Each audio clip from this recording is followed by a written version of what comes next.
Ao vivo e a cores. Boa noite, Boas pessoal. Boa noites. noite. Vocês estão dando boa noite para ninguém, porque ninguém vai assistir nossa live hoje. 6, 10, tá entrando. 20. Olá, amigos. Boa Olá, noite, amigos. amigos. Muito bem. Temos aqui Oh, mais um papo de manipulador. mais um papo de manipulador. E Formulador. Olá, amigos da cosmetologia.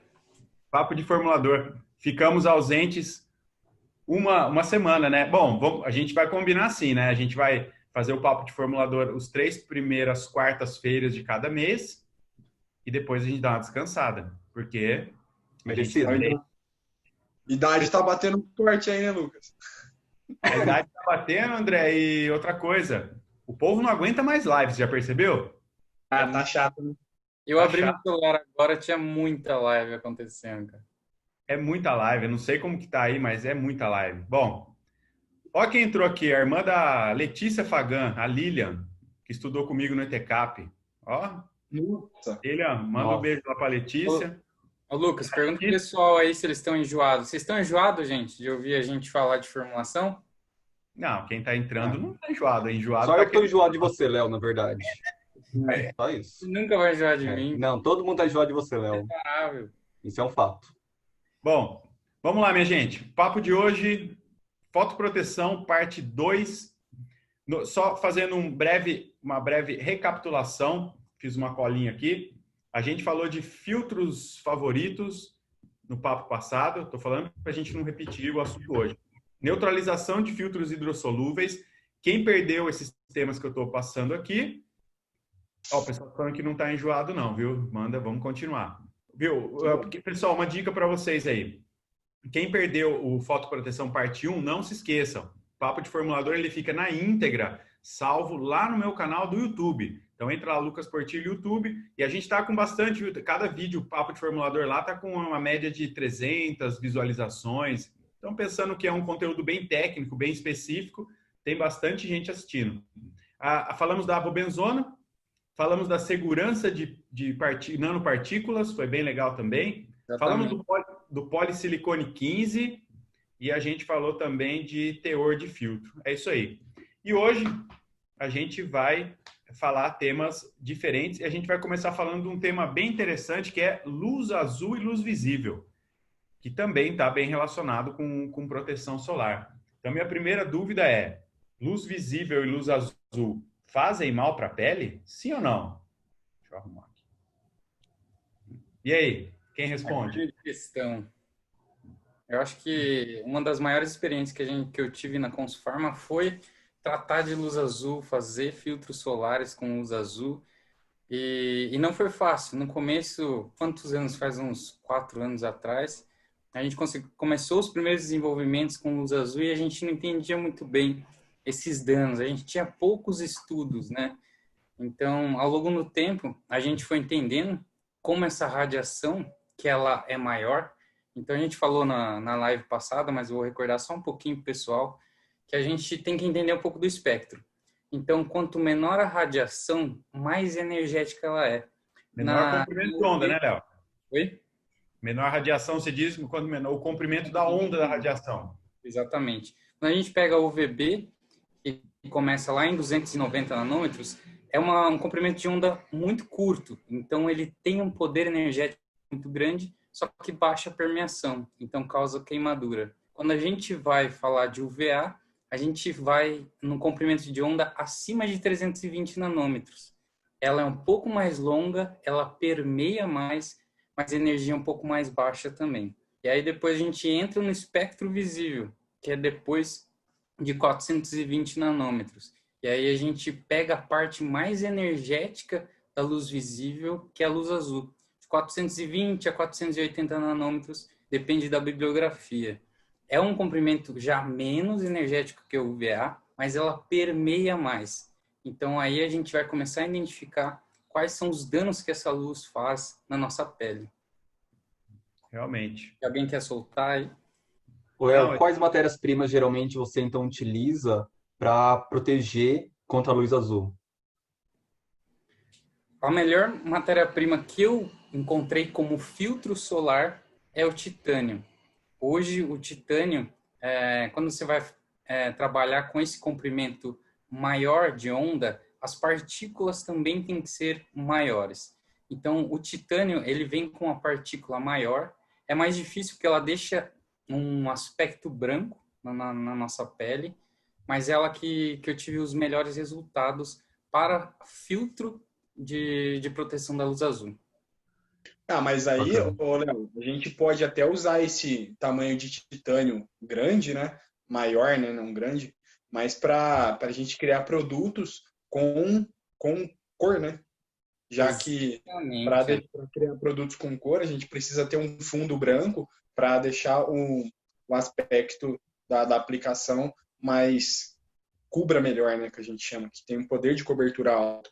Então, por exemplo, talvez associar essas moléculas de titânio maiores que deixam esse aspecto esbranquiçado com os filtros, com os pigmentos, os óxidos de ferro, amarelo, vermelho e preto, para criar produtos tonalizados para a pele, né?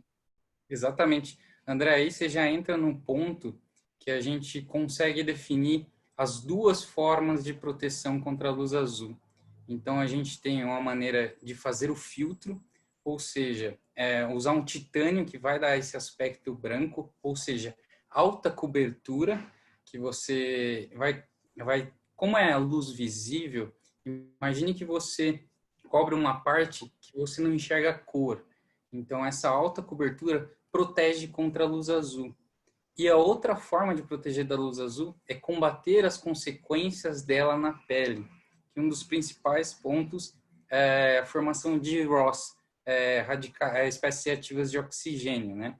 Então, essas são as duas formas. Ou você protege com produtos de alta cobertura, de média a alta cobertura, ou você protege contra as consequências da luz azul.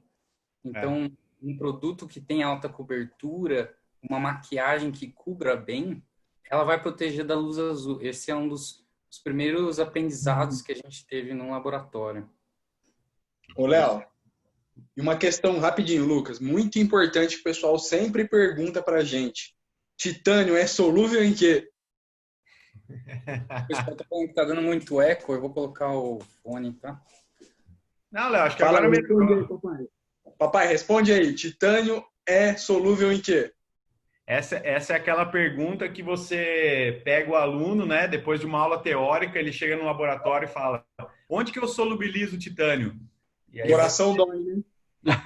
você fica bem chateado e fala: titânio é insolúvel. Então, algo que é insolúvel, ele não vai ser solubilizado, ele vai ser disperso em algo. E a gente tem duas opções, né? A gente pode dispersar o pigmento num sistema que pode ser um éster ou um silicone, ou então a gente pode fazer usando a própria fase oleosa, que já está fundida, como um sistema dispersor para o dióxido de titânio ou até mesmo óxido de zinco, né? Então, eu acho que são as duas opções. Quando eu comecei a formular, era muito comum, e eu acho que vocês lembram disso, né? A gente pegava um recipiente auxiliar e a gente colocava o titânio e dava uma mexida, né? Uma triturada com silicone, geralmente, silicone volátil. Mas vou dizer uma coisa para vocês.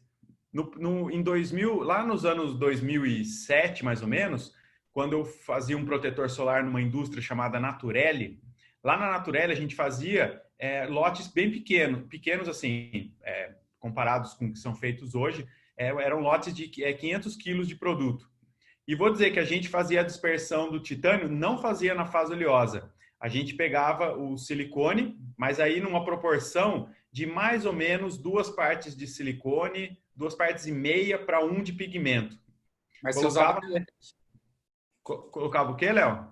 você usava o T-Light como seu titânio.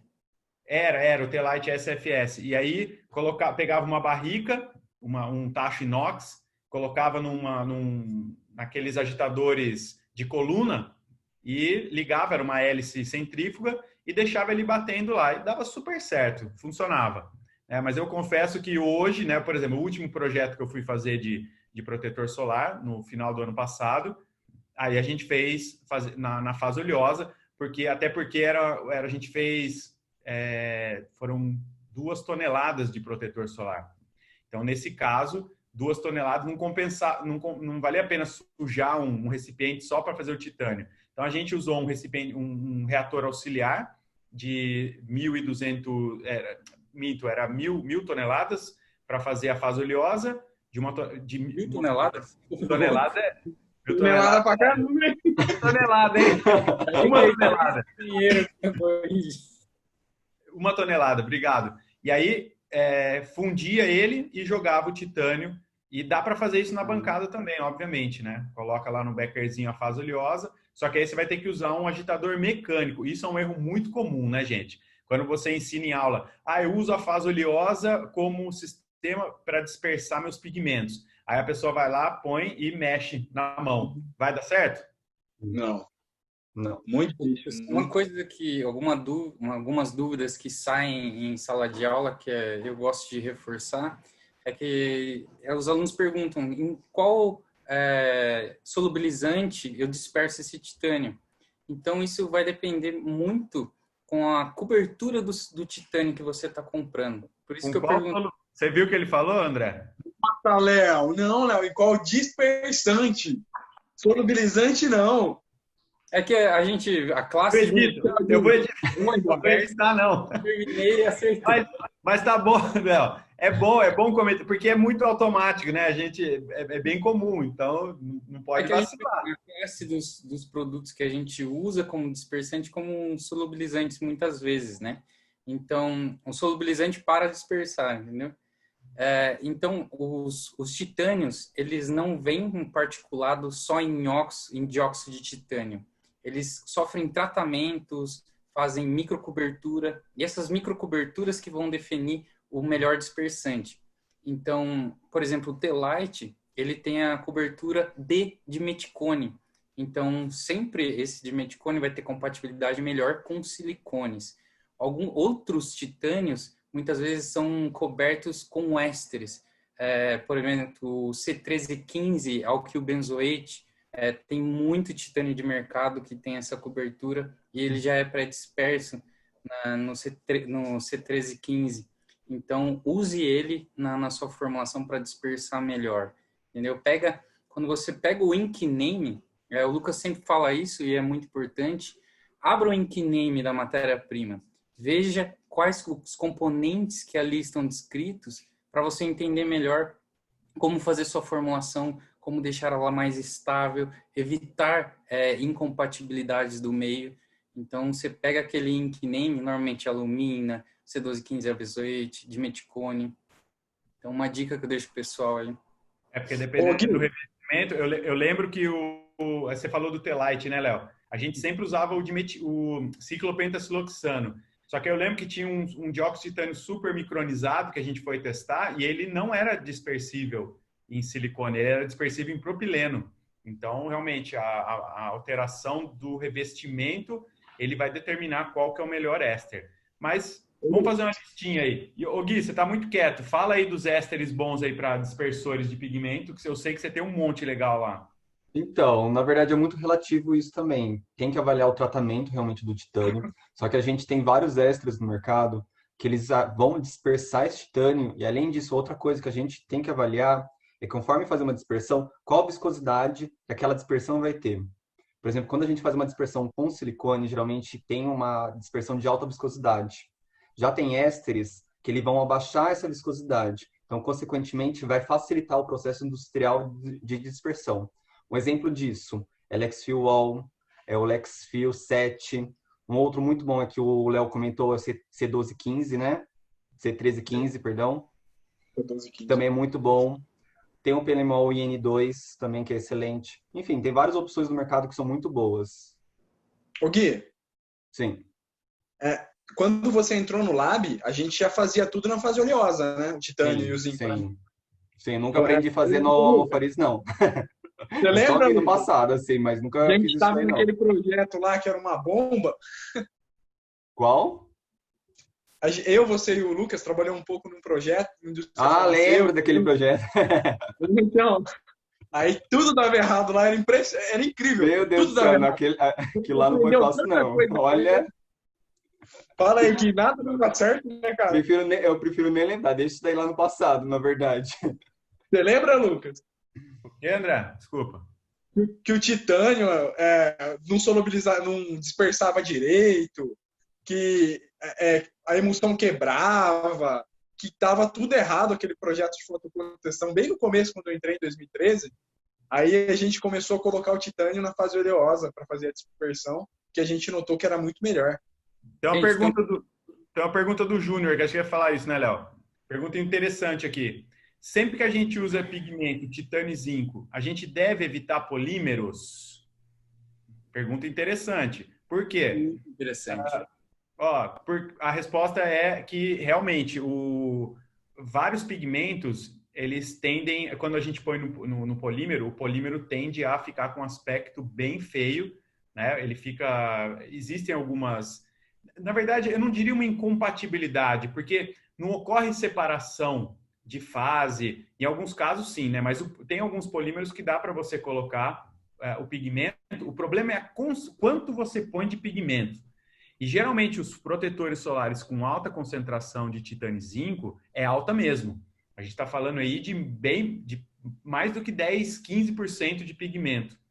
E nesse caso, é muita coisa para qualquer polímero. Eu não recomendo polímero. Tanto que, viu, uma dica para você, o Júnior, é que se você for usar muito pigmento, acima de 15%, o ideal é que você vá para as emulsões do tipo água em óleo. Né? A gente tem feito formulações 100% físicas, então as poliglicerilas, os emulsionantes que formam emulsionantes, são emulsionantes com HLB mais baixo, então eles formam emulsões do tipo água em óleo e eles conseguem manter a emulsão mais estável. Não sei, meninos, vocês já tiveram sucesso aí com alta concentração de pigmento e polímero na formulação? Alta Geralmente, concentração, não. Mas eu sempre utilizo polímero, principalmente para estabilizar a formulação quando é óleo em água. Então, para trabalhar a estabilidade da emulsão. Mas se for carga de máximo 0,3% de polímero. exato, concordo plenamente com o Léo. Eu sempre associo um pouco de polímero para melhorar a estabilidade da minha emulsão e até mesmo evitar que talvez o titânio ou o zinco que eu estou utilizando ali decantar. Então, eu sempre utilizo um pouquinho, sim. Legal. Ó, a pessoa da farmácia. O que eu lembro de cabeça, Lucas, acho que o máximo que eu utilizei de titânio, a união titânio e zinco em uma formulação, seguindo aquela receitinha básica, Pemulem, goma xantana, acho que foi 6 ou 7%. Nunca passei disso, não. Mais do que isso vai complicar mesmo. O pessoal da farmácia Camomila está perguntando aqui se a gente pode sugerir uma fórmula de filtro físico. Ó, farmácia Camomila, eu posso dar uma dica para você. Lancei hoje o projeto Cosméticos na Oncologia da Consulfarma. Se você for cliente Consulfarma, farmácia Camomila, já dá uma olhada semana que vem lá no Integra, no seu sistema onde você recebe os materiais nossos da Consulfarma, já vai ter uma fórmula 100% física com altíssima performance e aí você pode, já tem a fórmula prontinha, quali quantitativa lá, beleza? Então você pode, eu fiz essa fórmula especialmente para o projeto de oncológicos, viu pessoal? Ficou bem legal, eu gravei hoje o vídeo de treinamento, creme para as mãos, para os pés, espuma de limpeza, anti-aging, clareador, uniformizador, protetor solar, creme para as mãos. Então ficou bem legal essa linha, tá bom? Então tem lá essa linha inteira. É um projeto para farmácias de manipulação. Então quem quiser essa linha tem que procurar nas farmácias de manipulação. Tá? Bacana. Lucão, mas só para lembrar, o André, na nossa época que a gente estava na Consulfarma, o André chegou a desenvolver um bastão 100% físico. Se eu não me engano, era FPS 30 ou 50, André? 50. 50, né? E não deixava alto deixava um residual branco bem baixo, quase imperceptível. E foi uma mistura, André, de Solaveil com Zano. Solaveil XT100, se eu não me engano, foram 20% com Z-Coat. Não, Com faz Z-Coat ano. não, com Zano 10 Plus.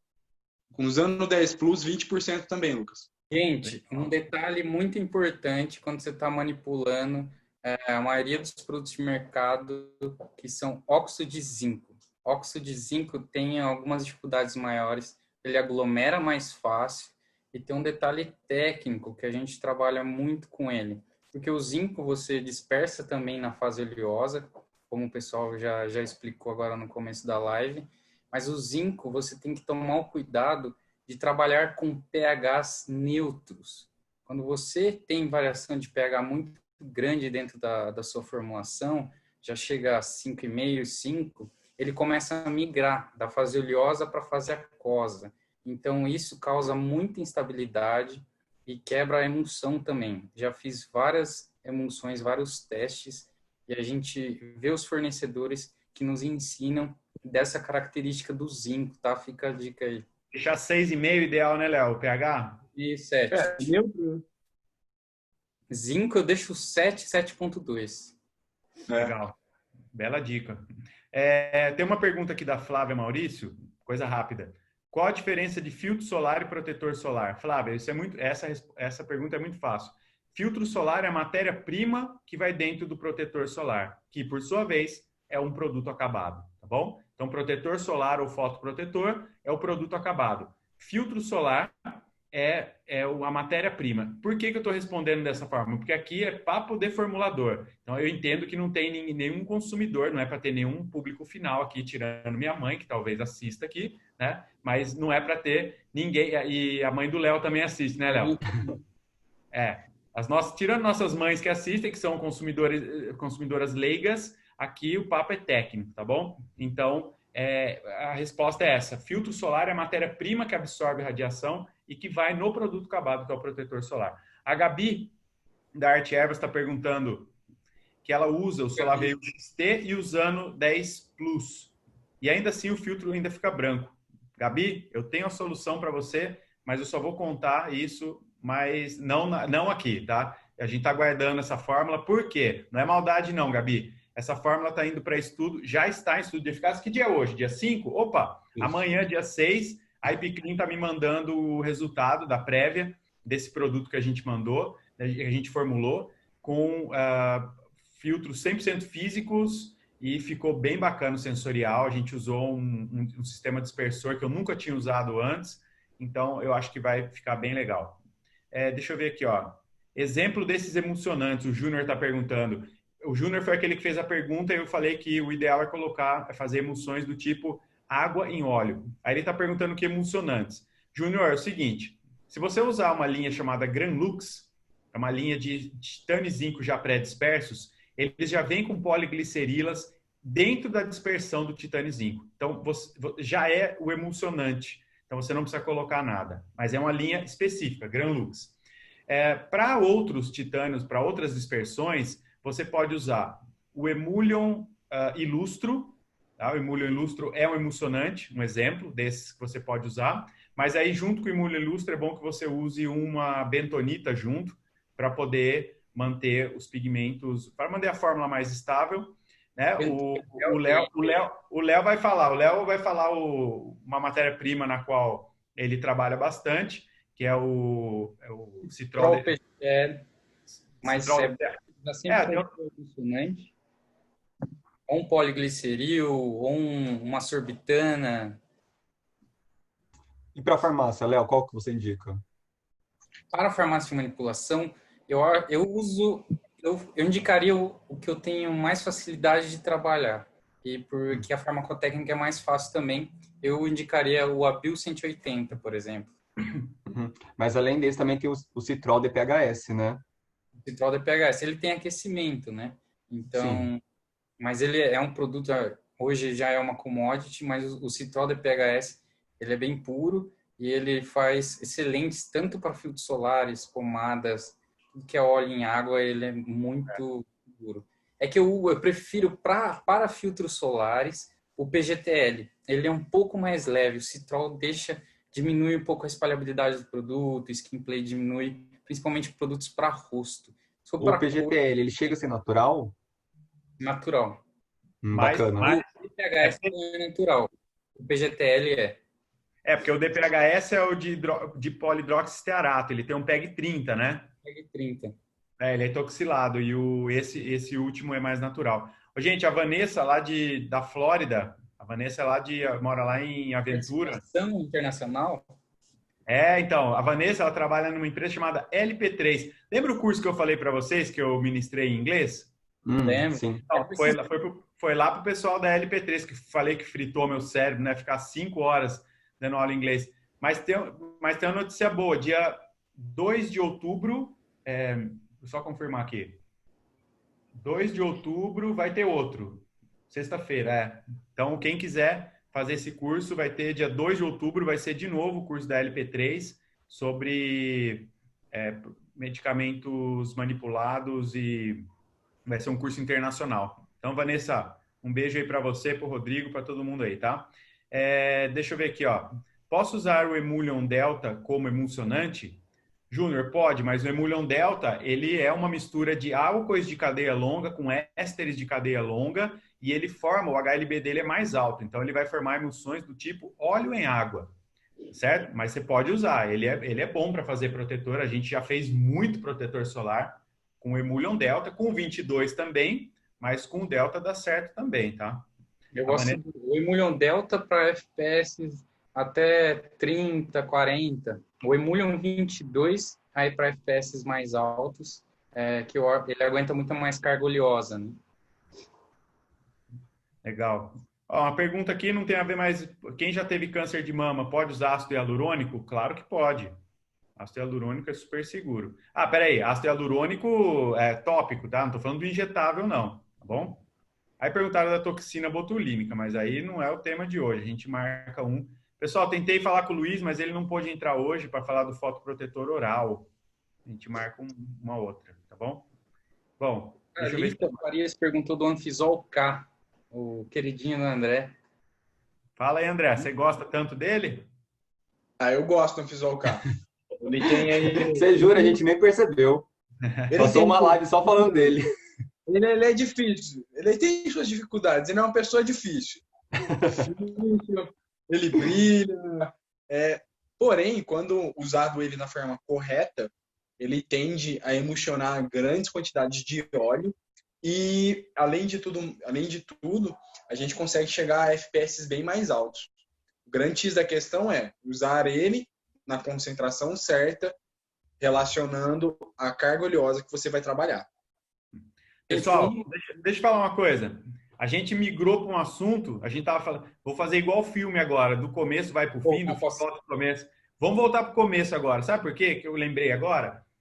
A gente falou de luz azul, estava falando, e o Léo colocou bem, explicou os malefícios da luz azul, formação de espécie ativa de oxigênio. Vou complementar, forma também interleucinas e a gente tem, às vezes, também formação de metaloproteinase de matriz, enzimas que degradam colágeno. Aí o Léo deu o exemplo da forma física de barrar, né? E só que isso aí, Léo, você até falou, legal, você falou, e tem uma forma também da gente diminuir o impacto que a luz causa na pele, já que formou espécie reativa, deu inflamação e aumentou metaloproteinase, tem os ativos também, né? Vamos falar rapidamente dos ativos. Primeiro eu quero falar de um, porque eu acho que ele é único, chama MICA, né? M-I-C-A-H. O MICA é o nome comercial dele. Ele é um ativo que ele não permite a formação do radical livre. Ele não deixa a molécula entrar no estado de excitação. Por isso que até a empresa, que é a Halstar, que fabrica, eles chamam o MICA de antioxidante, não de antioxidante. Eles fazem até uma brincadeira. Por que antioxidante? Porque eles não deixam, o MICA ele não deixa, de fato, o radical livre ser formado. Todos os outros ingredientes que eu conheço, eles neutralizam o radical livre. Então, o radical livre ele é formado e ele é neutralizado. Mas o MICA, ele não deixa o radical livre formar. A Clínica Brasília perguntou, tem um H no final, tá? Não é MICA, não. É MICA. Tá? Então, M-I-C-A-H. Tá? M-I-C-A-H. É isso aí mesmo, ó. Ô, Lucas, e um detalhe muito legal que a gente viu nos estudos, o quão importante é fazer a proteção da luz azul para aqueles fototipos mais altos, 4 e 5. A gente tem estudos que demonstram formações de manchas na pele com esses fototipos maiores, principalmente pelas interleucinas que a luz azul promove, né? Sim, a gente vai ter isso. E o legal do Mica é que ele está disponível para a indústria e o pessoal lá da Biovital vende para a farmácia também. Tá? Então, é bem... Bacana. E, e tem mais ativos? Tem, bom, muitos alunos me perguntam assim, bom, se um antioxidante protege contra a luz, se a luz azul causa aumento de espécie reativa de oxigênio, um antioxidante vai lá e neutraliza isso. Então, uma vitamina C, por exemplo, ela pode ser um ativo anti-luz azul? O que vocês acham? Um ativo azul. Ó, a luz azul aumenta radicais livres. Vitamina C é um antioxidante, neutraliza radical livre. Posso chamar a vitamina C anti-luz azul? combate as consequências da luz azul. Sim, poderia ser. Eu acho que poderia. É que a verdade é assim, a verdade é que nem todos os antioxidantes foram testados. Mas, por exemplo, tem uma forma de vitamina C que é o 3-O-etil ascorbic acid, que é o nome comercial dele é ETVC, ET-VC, né, que é o etil vitamin C. Então, esse etil vitamina C, ele é uma forma mais estável do ácido ascórbico. Eu até falei dele na aula que eu dei das 18, nem lembro mais quantas formas de vitamina C. Tá? Então, ele é bem bacana. E ele já tem um estudo mostrando que ele previne o impacto, o dano causado pelo impacto da luz azul. Então, nem toda vitamina C foi testada, mas esse é um dos exemplos que pode ser usado de que vários antioxidantes, se forem testados nesse cenário de luz azul, mandar para um laboratório de teste de eficácia, irradiar, ver que formou radical livre com aquele ativo antioxidante diminuiu, podemos chamar de efeito anti-luz azul. Tá? Então, dá tranquilo. E aí, Léo, é legal você falar também que a gente mandou testar, né, um protetor solar com um agente anti-luz azul, um antioxidante, mais uma cobertura média, né? E aí a gente conseguiu. Fala aí desse projeto. É legal para o pessoal saber também. É um projeto muito legal. Essa formulação rodou muito, tem muitos benefícios, tanto pelo sensorial que a gente conseguiu alcançar, pela forma blur. Ele é um mousse, né? É um semissólido, então ele tem um toque bem sequinho. E ele passou no teste, tanto da luz azul e do espectro visível. A gente fez o teste lá na Alergisa e a gente conseguiu, nós temos todos esses testes documentados. A gente até passou essa formulação para o pessoal que comprou os ingredientes cosméticos no final de semana retrasado. Então, essa formulação ela é muito boa, protege a luz azul, UVA e UVB. E ainda tem ativo que combate as consequências da luz azul, que tem um antioxidante. A gente usou um ativo que o nickname era melanin. Ele era o LipoShield. LipoShield, é. Ô, Lucas, o Fisasan que a gente usou naquele projeto, ele protegia também contra a luz azul ou só protegia só o DNA? O Fisavi ele pode ser considerado um anti-luz azul, porque ele vai diminuir radical livre, diminui interleucina, ele diminui metaloproteinase de matriz e ele aumenta a coligina, que é uma proteína que está relacionada com a proteção do colágeno. Diminui a degradação do colágeno. Então, ele pode ser considerado, sim. Ó, a Thalita está perguntando, fluoraglutein. Também. Fluoraglutein, ele é interessante, ele faz parte de compostos. Eles têm uma coloração bem característica, bem laranja, né? E a luz azul, ela não consegue passar lá. Trago boas novas, hein? Sábado teve o Summit de Cosméticos Naturais e Orgânicos. Aliás, que foi muito bacana. Eu fiquei de host, né? Fiquei de anfitrião, dei a minha aula também, assisti todas as palestras. Teve uma palestra no final da empresa Nurion, que trouxe duas matérias-primas muito legais para a proteção solar. Acho que nem vocês conheciam, até anotei aqui. Um é o Solamaze, tá? É um substituto natural, ou ele é mais vegetalizado comparado com o Antaron. E achei fantástico, porque eles fizeram uns estudos, e, por exemplo, um FPS 50, ele caiu muito pouco o FPS depois do enxágue, né? Então, uma resina natural. Outra coisa, eles fizeram um produto com essa resina e um produto sem a resina, a mesma formulação, e deram para os voluntários passar. Nenhum deles encontrou diferença sensorial, ou seja, é um polímero que dá resistência à água, mas que não interfere no sensorial da formulação. Como que chama, Lucas? Então, ele chama Solamaze Natural. Tá? Solamaze Natural. Legal. Posso estar errado porque ela apresentou dois aqui. Agora, não sei se é esse, e tem o Amaze Nordic Barley, tá? Que é um amido. E não, esse é outro, tá? Eu falei que tinha duas novidades. O outro é um amido que dá um sensorial bem sequinho, que é esse Amaze Nordic Barley. Então, foram dois, porque o foco do Summit era produtos naturais, e a gente sabe, né? Eu não conhecia nenhuma resina de resistência à água que fosse natural. Vocês lembram de alguma? Como não? Que absurdo. Lexium Sun Natural. Como é que está? Você não lembra? Não, eu não conheço. Fala aí então, Gui. Eu não lembro, eu não sabia, não. Também é um polímero fluido que promove resistência à água e, além disso, também promove o booster de FPS. É. E totalmente natural. Lexium Sun Natural. Ô Gui, sabe qual é o problema dos produtos da Inolex? É tudo Nenhum. Lexfil. Não, é tudo Lexfil. Aí você tem que decorar tudo. Não, esse é Lexfilm. Ah, filme. É, Lexfilm. Lexium Sun Natural. Sun Natural. Então, ele já, o próprio nome já remete que é um filme. É o capiloil glicerin sebacic acid copolymer. Isso, esse mesmo. Tá. Sensorial super agradável, não fica pegajoso, pode utilizar tranquilamente. E o bom desse daí que o Gui falou, ô Lucas, é porque é compatível com álcool, né, Gui? Sim, também. Você pode colocar ele na sua fase oleosa, aquecer, não tem nenhum problema. Muito bom.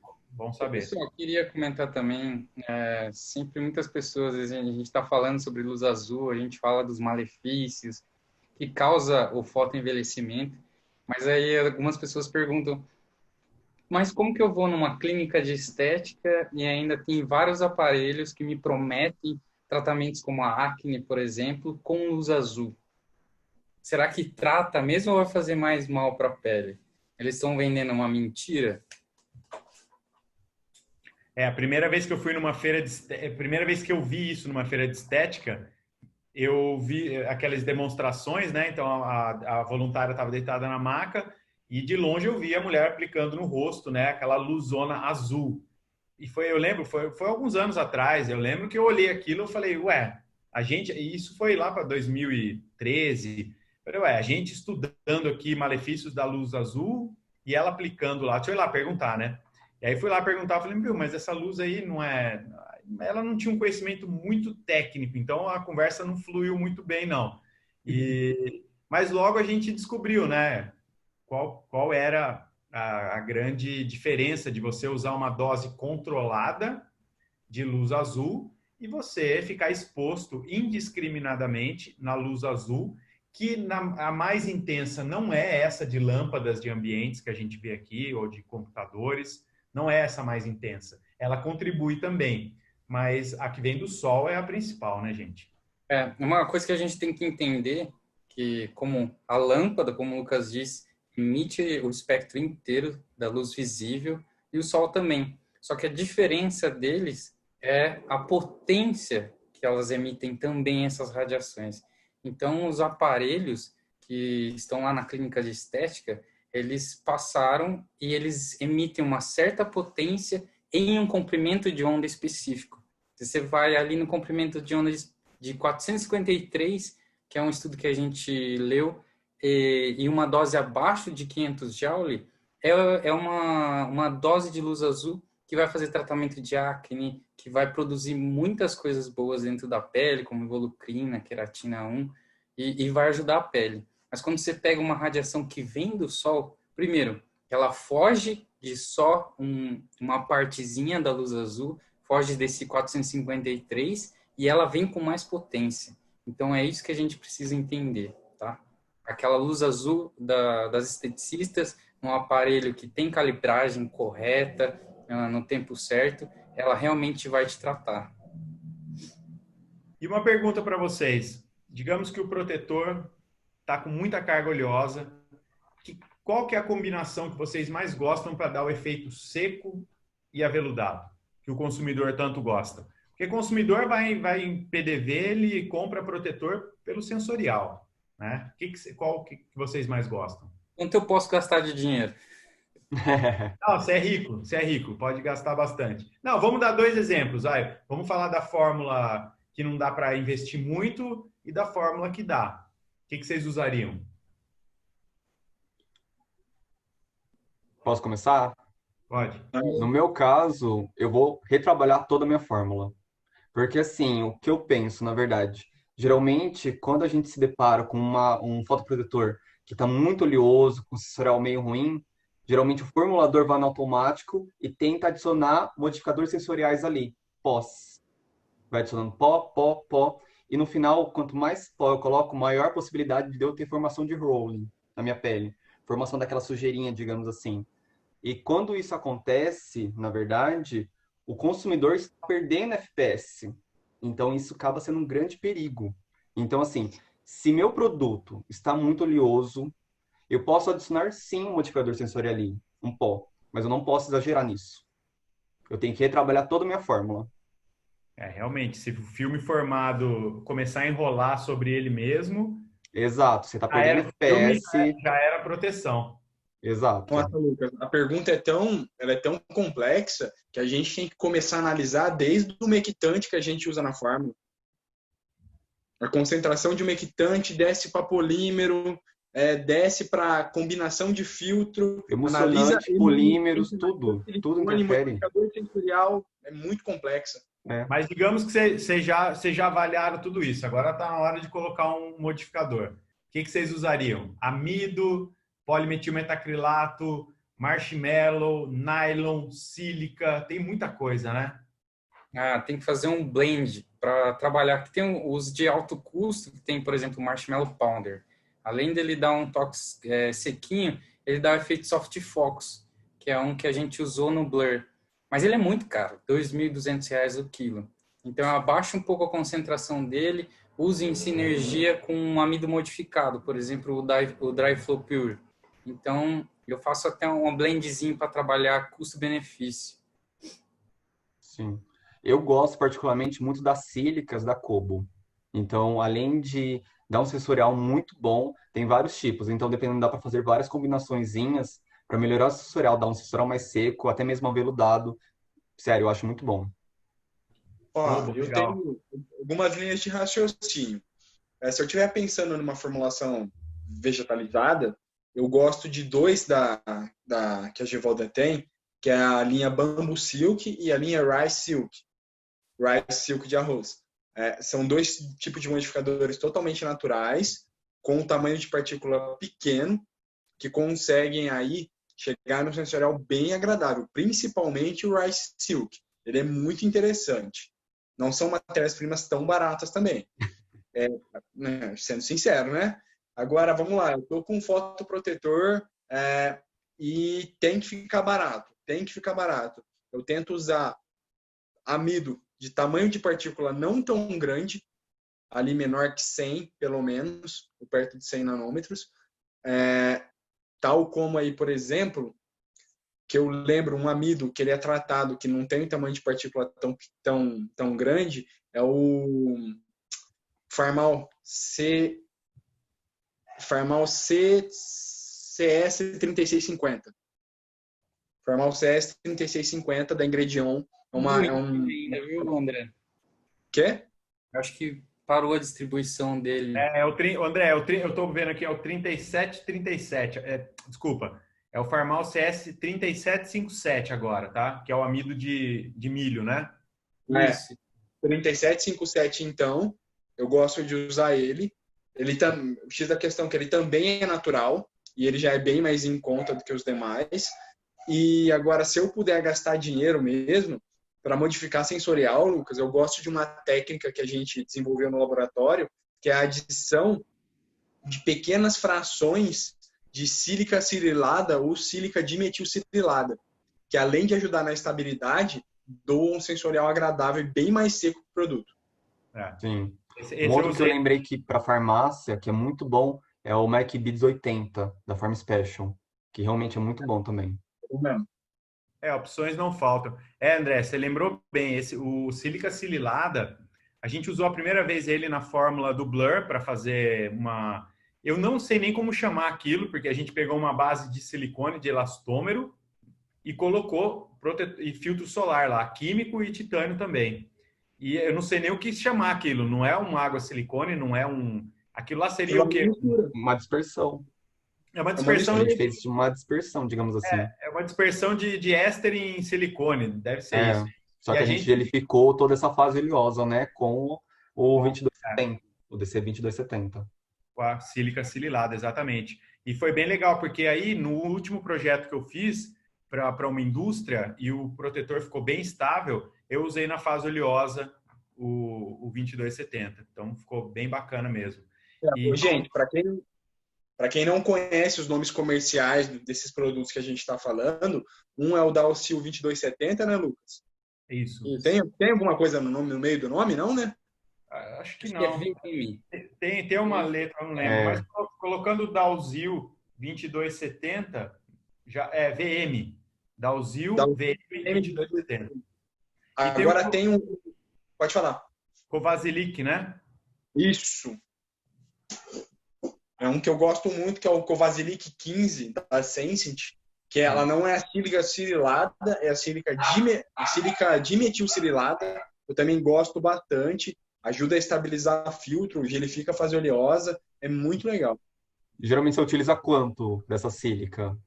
Gui, isso vai variar muito, cara. Muito. Mas, assim, pensando do que o Lucas analisou no produto dele, eu coloquei só para diminuir a mobilidade das pequenas gotículas na formação da emulsão da fase oleosa, tipo 0,1, 0,2.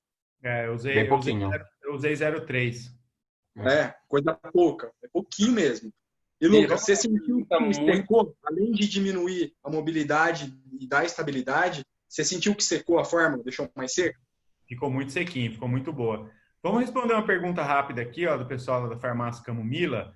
Posso incorporar Tinosorb MS direto em creme pronto para formar filtro? Nunca! Nunca faça isso, tá bom? O protetor solar, ele tem que ser formulado do zero. Não dá para você pegar uma base Lanet, colocar a Tinosorb MS e falar que aquilo é um protetor solar, hein? Por favor, não faça isso. Com FPS, né? E geralmente, quando vocês vão formular, o que vocês utilizam? Vocês utilizam algum simulador? O que vocês fazem? Eu uso dois, Gui. Eu uso o simulador da BASF e confiro no Optimizer da DSM.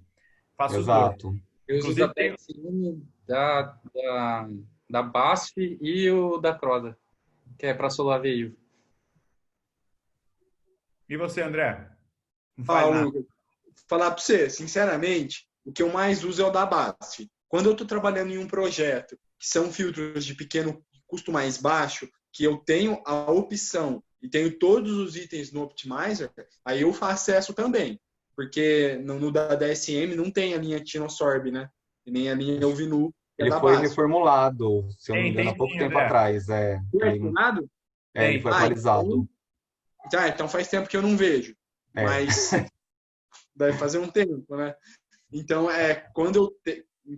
sim, eu costumo fazendo os dois. Sim, concordo plenamente. Eu também utilizo o da BASF e da DSM. Mas quando eu estou trabalhando com dispersões, aí geralmente eu peço ajuda para os meus amigos que trabalham nas empresas das dispersões. Por exemplo, a Croda, né, para simular para mim, ou mesmo a Kobo, que daí eles vão lá e simulam qual seria o FPS estimulado, o FPS, o VA, ok? Porque daí eles têm os simuladores deles. Então eu acabo pedindo essas ajudas também. Gente, o pessoal da Aliança Magistral lembrou que o Sunscreen Optimizer ele está apresentando um índice de vegetalização das matérias-primas. Isso é legal, hein? Isso Isso é é legal. e assim, o legal é que eu fiz um trabalho comparando os dois e mandando para teste em vivo e de UVA.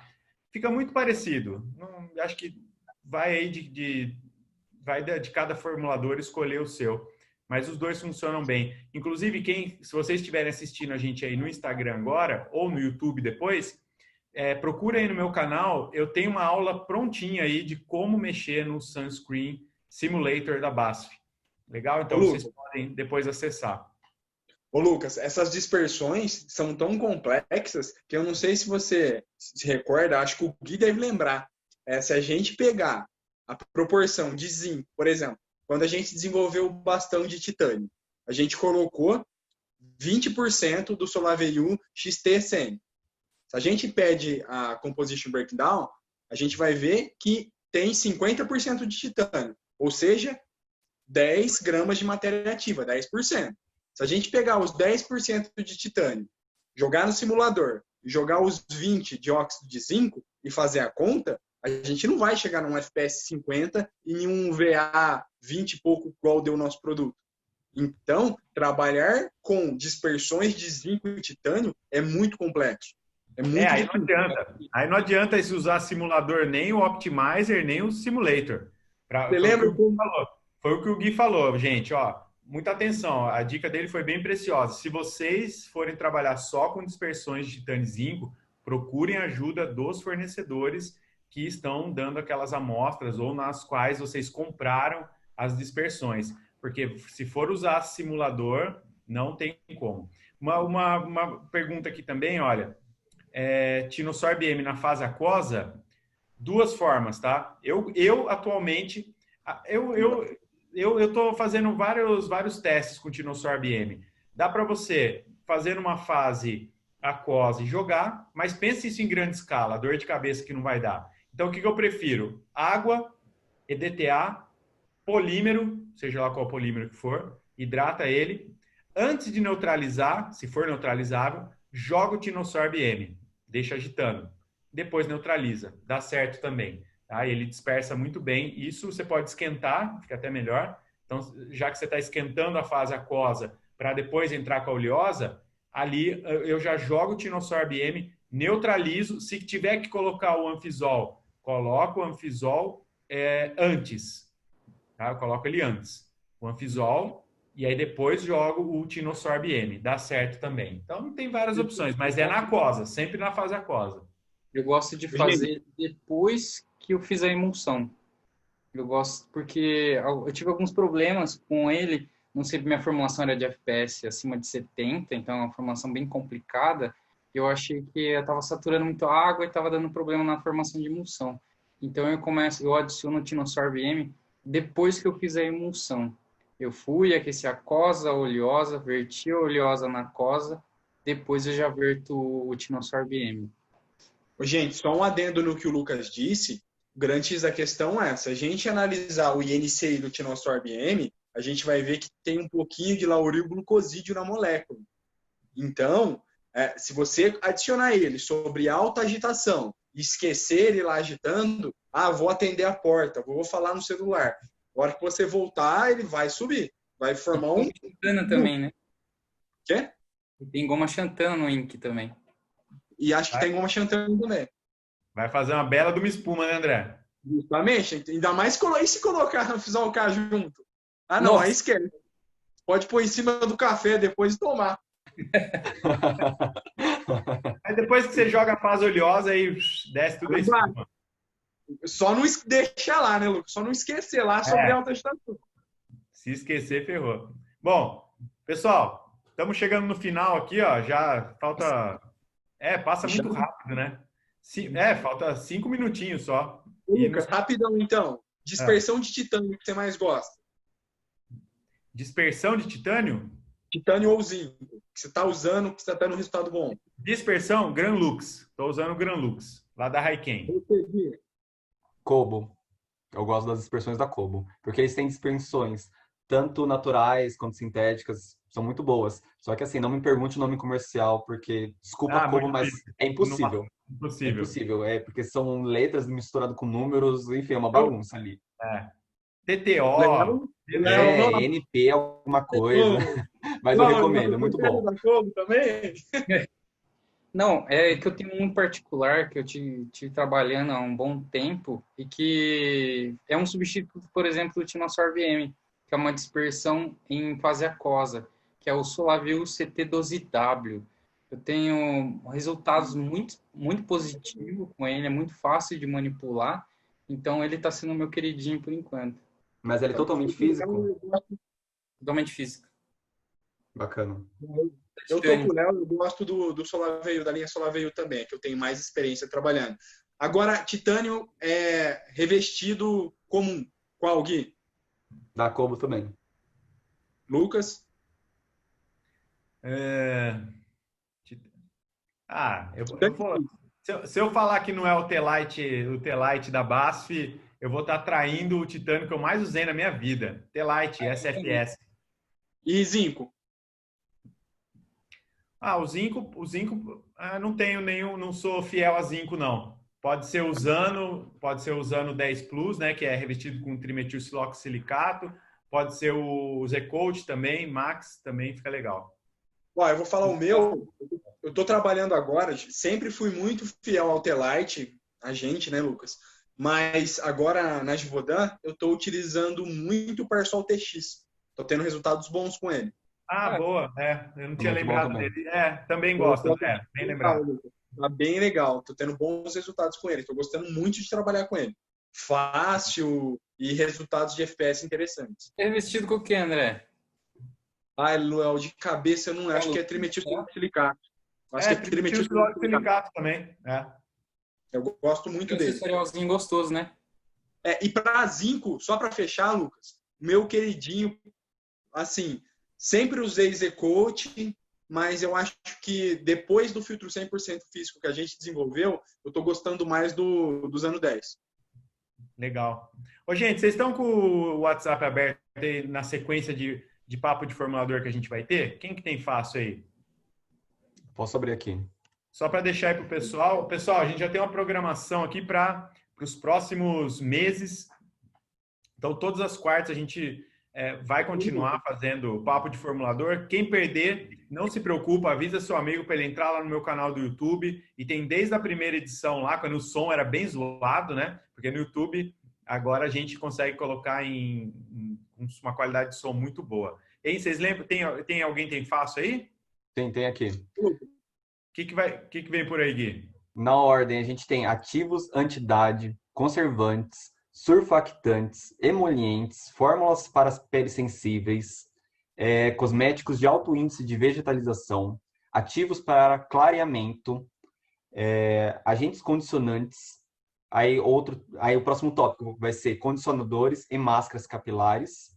E por fim, a gente tem sérios cosméticos e protetor à prova d'água.